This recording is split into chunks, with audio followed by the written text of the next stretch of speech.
E agora a gente vai conversar com Tácito Curi, que sobreviveu ao dia do atentado às Torres Gêmeas, gente. Nossa, aí foi pesado, hein? Coloca aí. Eu era professor de inglês nos Estados Unidos. Depois de muita luta e muito perrengue, finalmente eu consegui o meu tal sonhado emprego de dar aula de inglês em uma das escolas, que estava localizada dentro do World Trade Center.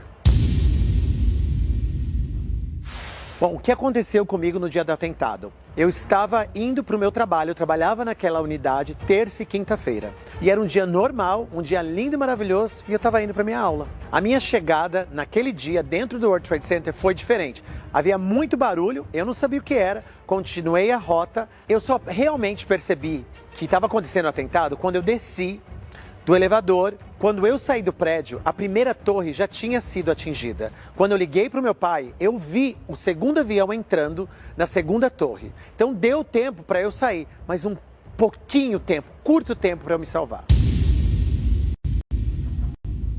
Eu acho que foi um livramento, mas para mim foi um outro recomeço, uma nova chance. Eu estou aqui com o Tácito Curi. Tudo bem, Tácito? A gente acabou de assistir agora falando sobre a sua experiência de estar dentro do World Trade Center e caiu, né? São as Torres Gêmeas. E como é que você conseguiu escapar? Bom, uma vez mais, muito obrigado pelo convite, Lu. Nós que agradecemos. Então, eu sou um dos maiores sobreviventes brasileiros, digamos, de vários atentados. O World Trade Center foi um dos atentados que eu sobrevivi. Eu conto para vocês daqui a pouco. Mas eu era professor de inglês, eu fui muito novo para os Estados Unidos e estava dando aula. Eu finalmente consegui meu trabalho, né? Aquele trabalho sonhado. Aquele dia eu consegui um emprego, estava trabalhando no World Trade Center e tinha duas sedes. Uma no Uptown e uma dentro do World Trade Center. E eu fui para o meu trabalho na terça-feira. De manhã cedo? De manhã cedo. E o negócio foi às 9 horas da manhã, né? Foi às 9 horas. E naquele momento, eu morava em New Jersey, então eu pegava um trem que saía debaixo das torres. Uhum. E quando eu chego no saguão do World Trade Center, tinha um tumulto, uma correria, mas eu inocentemente... Torre 1 ou 2? O saguão, ele pegava todas as torres. Era um saguão, tipo um shopping, etc. Douradão. Então, isso. Aí eu chego lá e eu pergunto para um policial, o que está acontecendo aqui? Eu, inocentemente, pensei que estava tendo uma gravação de Hollywood. Óbvio. Aí eu pergunto, ele falou, que torre que você trabalha?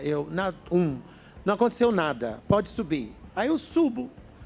Quando eu subo... Você sobe de elevador? Sim, de elevador. Eu Qual trabalhava... andar? Oi? Qual eu andar? trabalhava no 50º andar. Uhum. Só que o primeiro elevador ia até o 30º. Certo, aí trocava de elevador. Isso, aí eu troquei de elevador. Nessa troca de elevador, eu já percebi, lá no fundo, o outro prédio já estava tendo alguma coisa. Meu Deus. E aí eu falei, olha, a gente sabe que quando tem incêndio e tudo mais, a gente não deve continuar. Descer de E elevador. alguma coisa me disse, não é para eu continuar, eu vou descer. Aí eu comecei a descer pelas escadas. Conforme cada andar que eu ia descendo, mais e mais pessoas iam descendo. Ia piorando. Ia piorando. E as pessoas iam falando, olha, foi bomba, avião, explosão, míssil. E eu descendo, correndo. Quando eu desço, o saguão já não é mais o mesmo que eu tinha encontrado. Nossa, que desespero. E como é que estavam as pessoas? Aí a gente já começou aquele desespero, aquela correria. Assim, eu tenho cenas que eu não me esqueço. Cadeira de roda, criança perdida. E naquela época, para ter uma noção, era igual eram portas giratórias, aquelas que nós estamos acostumados no banco, para sair. Milhares de pessoas saindo. E aí você já começa a ver polícia, você vê pessoas ensanguentadas. E eu fiquei desesperado. Passado. Mas você ouviu o seu sentido. Aliás, Roberto, porque você sentiu, ninguém falou para você desce. Pelo contrário. Sim, falaram sobe, você falou não, vou descer. Eu subi, mas depois, lá em cima, eu não continuei a minha trajetória até o meu escritório. Aquilo foi uma sensação, Olha, foi uma mistura de sensação, aviso e o meu sexto sentido dizendo, você sabe que você não é para você continuar, que loucura. Desce. Então tem que ouvir essas coisas mesmo. Tem que ouvir, sim, assim, eu sempre estou ouvindo. Porque a gente sabe que, recentemente, existiu o caso do submarino Titã e o menino não queria ir. Se ele tivesse ouvido o filho do empresário, né? Se tivesse ouvido o sexto sentido, ele estaria vivo até agora. Então, é importante dizer que, às vezes, a gente luta contra alguma coisa. Perdeu o voo, deixa perder. Quer dizer, não é que deixa, mas se a coisa está muito difícil, você tem uma sensação que não é para fazer, é porque não é para fazer. Eu super concordo com você. Eu acho que depois dessas experiências que eu tive na minha vida, eu comecei... Sabe aquela história, tem males que vêm para bem? Mais ou menos assim? Que não aconteceu, não era... Eu realmente, eu viajo muito bem. Olha, não era para eu ter ido. Eu começo a olhar por por esse lado, em várias Sim. coisas da minha vida. Então, aí o que aconteceu? O mais louco de tudo foi... Então, quando eu saio do World Trade Center, eu pego o telefone, ligo pro meu pai e falo, pai, tá acontecendo alguma coisa aqui Já no World Trade tava uma Center. bagunça. Você vai ouvir, mas eu tô bem. Quando eu estou falando com meu pai por telefone, Nossa. eu vejo o segundo avião entrando. Fum, plá. Aquilo, eu vi tudo, eu fotografei tudo, eu tenho fotos dos pedaços das coisas que eu pensei que era de avião, as pessoas ensanguentadas. E eu fiquei estarrecido, parado, caiu todas as ligações naquele momento de celular e etc.